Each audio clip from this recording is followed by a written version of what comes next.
all of the sociological kind of information that you're able to bring to us dealing with certain things, and the idea of the impact of our social structures on voting, excuse me, on voting patterns certainly appears to be one that we ought to be able to explore this morning. Absolutely. But before we get into that, Dr. Sanford, and I'm sure that most of our members know something about you because, Okay, as we said, you've been with us on many occasions.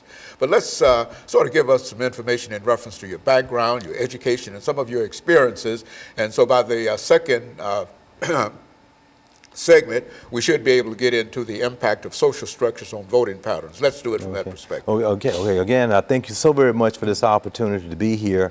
And I have been here a number of times. I'm Dr. EKSanford8, Professor of Sociology at Tennessee State University. I've been there close to 20 years now, and it's been a delight. And I was also at Austin Peay State University as Chairperson of Sociology prior to coming to Tennessee State University. In reverse, I did a postdoc at the Penn State University in State College, Pennsylvania, in looking at mental health within the African American community.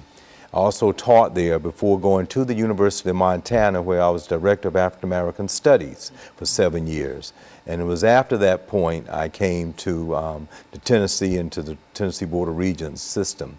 But while I was working on my doctorate degree at Howard University, I worked two other positions that I think are very significant to our topic today and some of the issues that might come up in our discussion. One was with the national headquarters of the American Red Cross. We were dealing with HIV/AIDS education across the country, and now that same program is still utilized and throughout the world.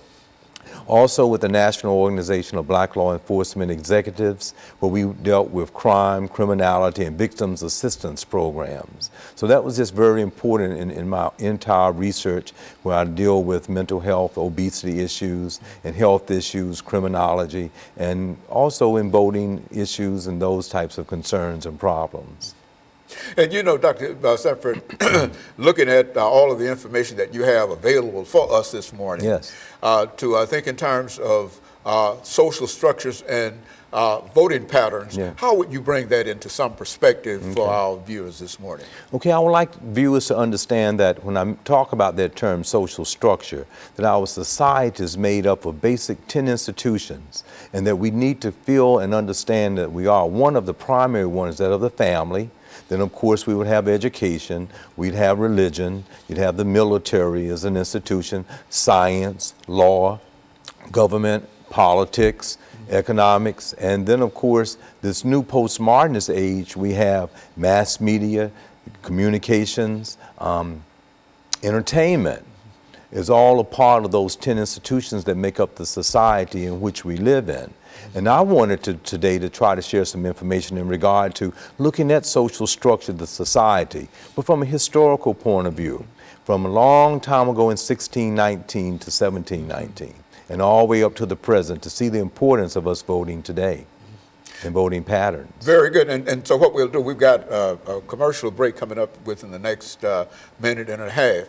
And when we come back during the second segment, what we'll do, we'll get involved with social structures and voting patterns. But say something over the next minute and a half we have in reference to voting itself. Voting. Why vote? Voting is so important, not only for African Americans, but for all of the citizens of the United States. That is one of the part of social structure, meaning the politics of it, that gives us an opportunity as an individual, as a citizen of the United States, to have a voice. And one should be very educated about the issues and concerns that are prevalent within our society. And when those times come to elect officials to represent issues and concerns, we should definitely go out and vote. And I'm hoping that we can see why it is so important, even more so for certain segments of the society, to do that, because people had to die for that right. And so not only is voting a privilege, but it's also an obligation that you have to each other. We have to each other in order to go out and vote. Absolutely. Just as a citizen of the United States, just to have that right to vote and to be able to understand what is going on within the social structure, meaning the society and culture in which we live in, and that you are part of that process in having some impact, and that is your right and privilege and obligation to do so. And so what we'll do, Dr. Sanford, is to take a commercial break, and then we'll come back and get into other social aspects of the voting situation. Okay. And we'll be back with our audience following this very, very short commercial break.